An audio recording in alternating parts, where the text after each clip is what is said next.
like we have heard that guesstimates are getting a lot of importance in nowadays during the placement seasons. So how to prepare for guesstimates and the case studies part, and how much it is holding the weightage for the placement and shortlisting part. Okay. So I'll tell you, guesstimates and case studies are only asked by companies which come for with companies which are involved in strategy consulting. Companies like ZS, Miebach. This year, Bain also visited. They also asked guesstimates and case studies. So the consulting companies which are involved in strategy consulting will ask you questions like this. Tech consulting companies usually don't ask case studies. They may still ask you certain guesstimates. Uh, Now coming to how you can prepare for guesstimates.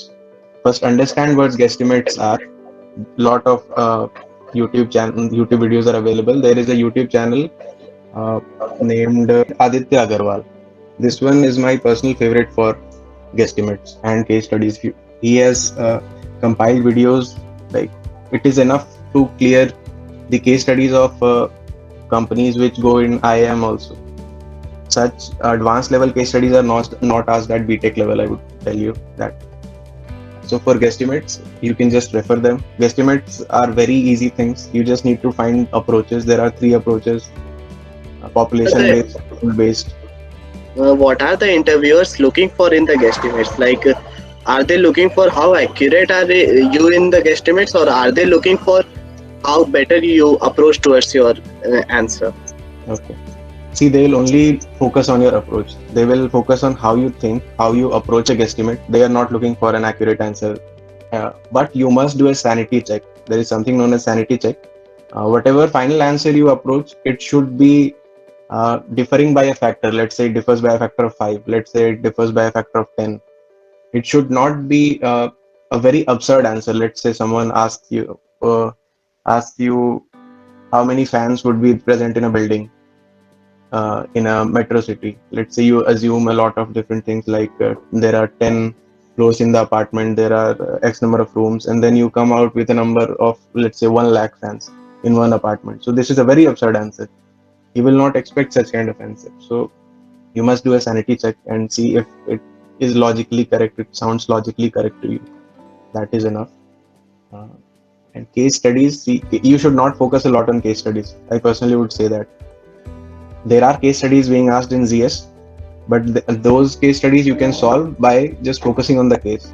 If you are just knowing the basics of how to solve case studies, you can do that. You should not practice a lot of case studies because case studies are generally asked by strategy consulting companies when they go for placements in IIMs and MBA programs. That those are very extensive case studies, and you will need. And if you look at the resources that are available on YouTube, they are very vast resources. And if you start practicing like they recommend, that would be a waste of time because at BTech level, nobody is going to expect such kind of business acumen from you. Basically, case studies are uh, asked so that they can assess your business acumen. Because consulting, you are getting into strategy consulting, you are basically working for different kind of businesses.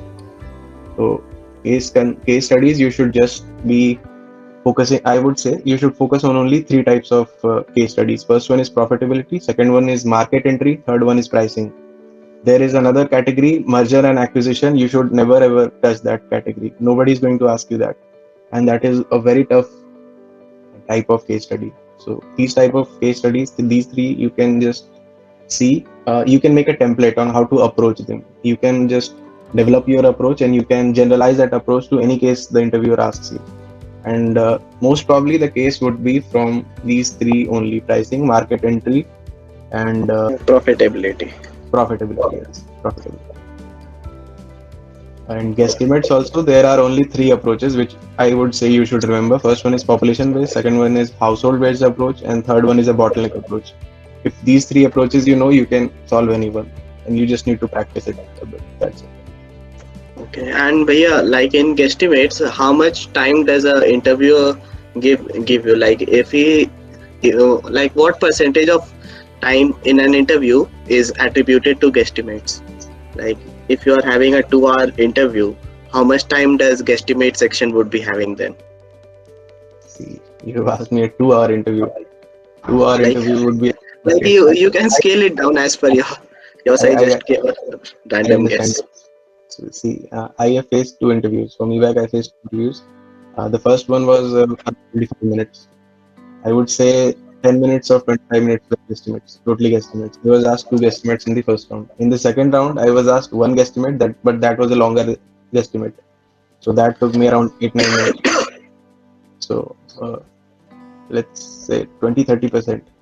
These kind of uh, rounds are very much unpredictable. It may also be the case that uh, the entire interview is driven on just one guesstimate.